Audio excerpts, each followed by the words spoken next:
Coaches, this is Rick from The Art of Tennis. Welcome to episode 39. So the frustrations of employing a coaching team. Sometimes it's just easier to do it all yourself.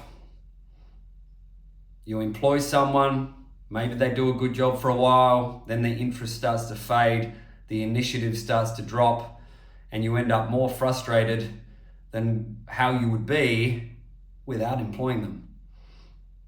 So if you've never been here before, my name's Rick. I do this weekly episode on YouTube, and it's all about helping coaches become better at their craft and a little bit more business savvy.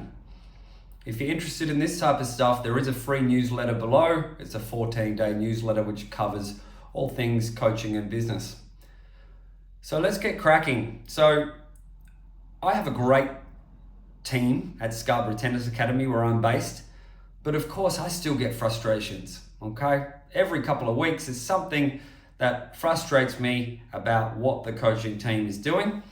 Obviously, there's many things that impress me about what the coaching team is doing as well.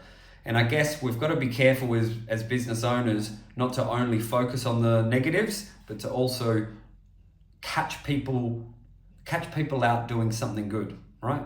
Find an opportunity to praise. And with my team, there's lots of opportunities to praise, all right? But sometimes you do still get frustrated with the performance of your team. And for me, over the years, I've had different coaches who've come through and, you know, some of them have ticked a lot of boxes, but they still let you down in other ways. And here's the deal. As the business owner, it is on you. If they are slack, they are degrading your business. Okay, if they don't turn up on time for a lesson, they are degrading your business. They're creating a reputation of a lack of professionalism. All right, so you've got to be careful. You need to manage this, monitor this, and stay on top of this. And a lot of times, just with systems alone and training, you can get through most of these problems. But let's go through the 7 biggest frustrations of employing a tennis coaching team. Number 1, inconsistent standards. And so this is more you as the director of coaching or the head coach. You need to create some sort of consistency throughout your program. Now, where this gets a bit complicated is that every coach has got a different personality and a different coaching style. So some might be louder, some might be a bit quieter, some might be a little bit more technical, some might be a little bit more game-based, okay? You're allowed to let this diversity of coach personality in your program, but you still need to find some way to anchor that to be a consistent performance for you as the academy. So for example, just by following a weekly theme that coaches will tick off, okay, to make sure, okay, we're covering some backhands and some serves, and you're doing that across every Hot Shots lesson for that week. That alone gets you into some consistency. Then it's looking at, you know, your coaching philosophy. So for us, 50% of the kids need to be active at all times, okay? So we don't do lines, all right? If it is, it's 2 or 3 minutes. But you need to have those values that cross over. Now, for my coaches, 50% of kids active at all times is something that they can make sure that they're covering. So that can get you through some more consistent standards. Number 2, unreliable availability. So kids are signing up for 10-week programs, okay? And then they're doing holiday clinics, which can be just 1 day at a time. But if they're signing up for a 10-week program, you need the same coach for 10 weeks, okay? There's no changing coaches from week to week. Why? Because the kids never get used to the coach, never build that relationship. So for my coaches, they're committed to a 10-week term, okay? And look, we have a couple of uni students who will have exams, will obviously get some sickness at times where you need to find a replacement coach. But coaches aren't taking holidays during the term, all right? It's not appropriate. And even if they're casual coaches, I'm allowed to, as a head coach, set the expectation do the block, right? In the holidays, we treat separately.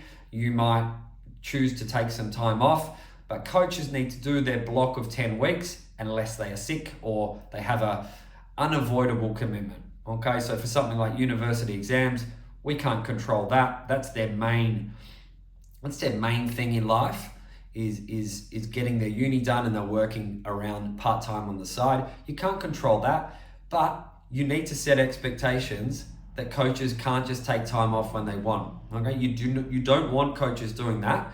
No matter how high a quality coach they are, that'll cause a problem to not only your consistency of coach, but also if you've got more than one coach, if you've got 2, 3, 4, we're more of 8 to 10 range of coaches, then if you're letting one coach take that weekend away, then why don't the other coaches, why can't they do it? So you create this horrible domino effect of allowing one to and then the others are like, well, how come I don't get to take the weekend off? So you must have coaches who are committed to your program. All right, very important. Number 3, low initiative. Okay, so low initiative means that the coaches are just basically just waiting to hear from you what you want them to do. Now for me, I'm not a micromanager. I don't like having to constantly remind, do this, do that. I like to set up, this is how we do it. These are expectations, follow it, okay? Now, of course, that can be a little bit lazy on my behalf because, young coaches especially, they need the training, they need the mentoring. And they may need some direction on what they should cover.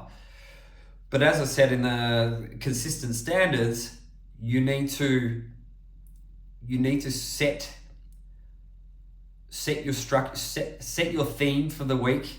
And maybe for those coaches who struggle with initiative, I'm not sure whether you want them if they struggle with initiative in your team, but you give them a few more guidelines. All right, so what you can do is this, this, and this. For me, I'm empathetic to a younger coach who needs help. An experienced coach who's waiting for you to tell them what to do, it doesn't make sense. They're not going to be the right fit for you. So coaches need to take ownership, okay? And that can extend well beyond just the lesson.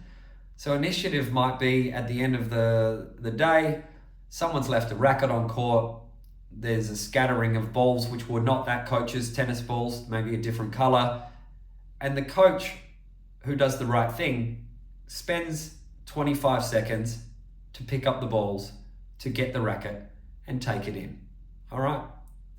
So initiative is when the coach is thinking like they are the business owner, all right? And they are committed to, they're committed to high quality in all areas of their coaching role. Okay, so that's the low initiative. Be very careful with that. I would say if a coach has a low initiative, they're just not, for me, it's too frustrating to have a coach just standing there doing nothing and then, leaving their rubbish on the court, not picking up other people's stuff if it happens to be left there. So just you need to expect that. You need to set that in your expectations early. Number 4, ego and comparison. So coaches sometimes get egotistical in a way that they think they should be doing this lesson or this squad, or maybe they're not getting the right to the new private lessons to build their private lessons. I've never really had this, okay? I think most of the coaches I've taken on, they might be confident, but they don't carry a big ego and they're normally prepared to do what lessons they need to do. But it's a problem because what happens with coaches and the life cycle of coaches sometimes, especially if they come from a little bit more of a performance background of player, is that they place themselves too good to do a little kid's lesson, all right? Because they think their skills are served in the more performance end, and look, they might be, and if you're clever as a coach, you want to use them for their strength. But of course, if you're at most suburban clubs, you need to be flexible and you need to be able to take on all sorts of lessons, okay?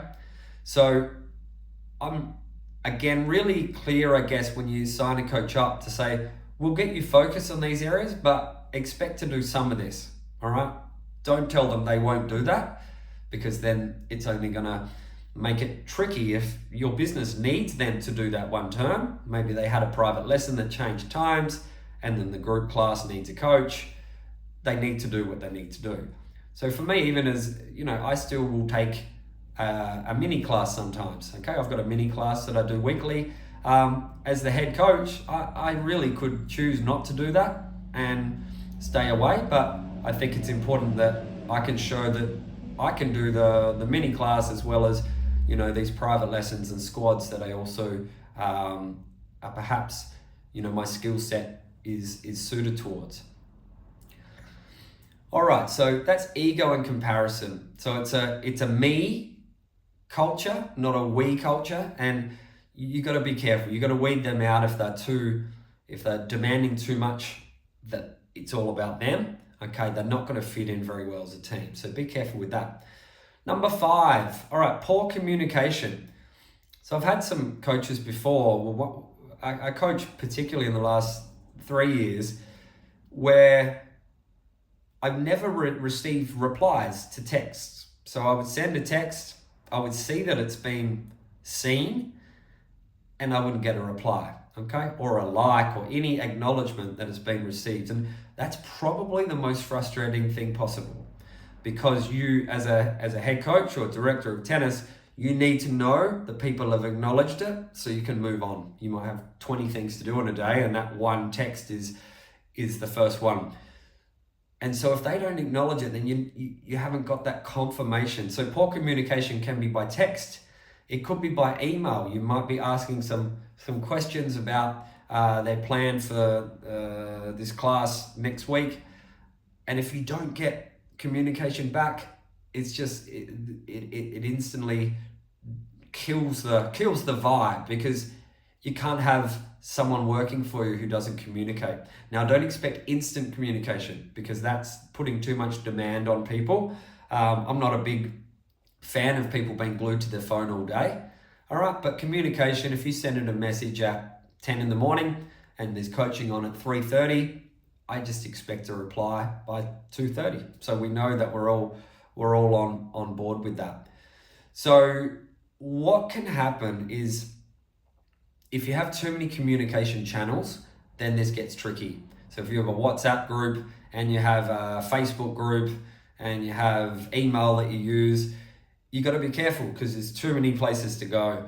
So we find that a WhatsApp group works well. We have one for coach resources and we have one for operations, okay, which is sort of the 5 of us who are involved in the business, daily. And then the coach resources has a bunch of other coaches who also help out. So these things can work well. All right, people can communicate back on the same channel. Sometimes if it's more bigger picture stuff, then an email is great. All right, and certainly if it's an individual communication, then email or in person is the way you want to be doing that.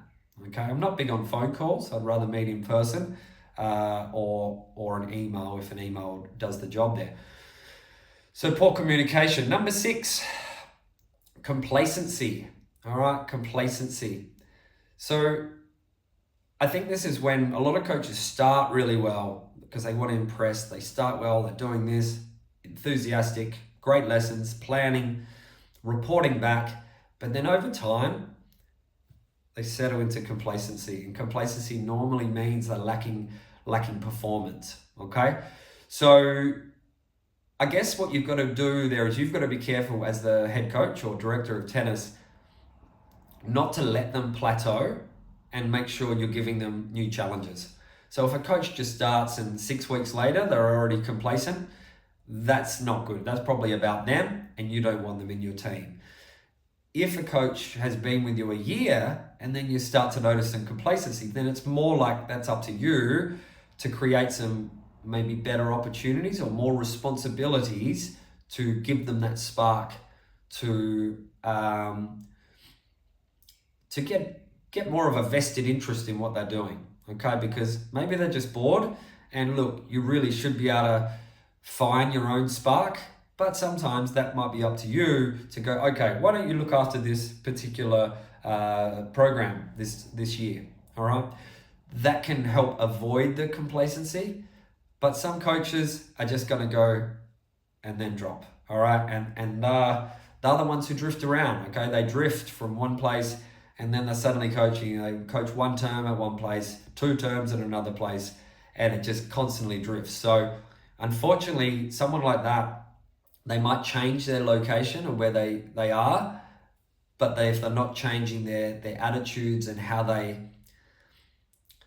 can keep the spark beyond the honeymoon period, then that's going to be on them, and it's going to just continue to happen.